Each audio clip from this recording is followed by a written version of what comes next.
The 0.4s lap time advantage that Red Bull held over their title rivals on Friday increased to 0.651s, with Lewis Hamilton finishing a distant third as a result.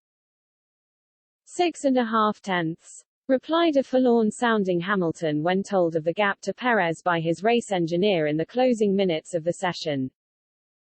Verstappen had again led most of the session but abandoned his final attempt after lacking grip on his final set of soft tires.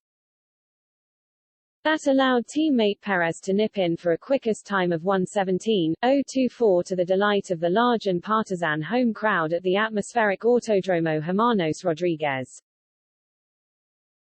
Mexico has never had a home driver finish on the podium in previous 20 editions of the race, although Red Bull would face a huge dilemma if Perez ran ahead of Verstappen, the 12-point title leader, in Sunday's race. Hamilton and teammate Valtteri Bottas finished third and fourth respectively and appear to have it all to do to deny a Red Bull front-row lockout in qualifying from 8 p.m., live on Sky Sports F1.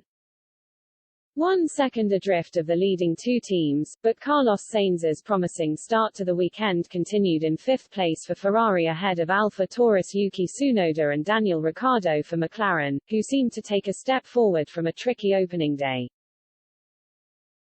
But Lando Norris will take a grid penalty in the sister McLaren for a change of engine parts, the final Mercedes-powered car on the grid to exceed the mandatory limits at least once this season.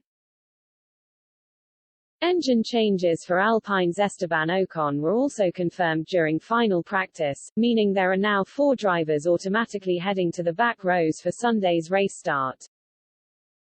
Tsunoda and Aston Martin's Lance Stroll had power unit changes confirmed on Friday.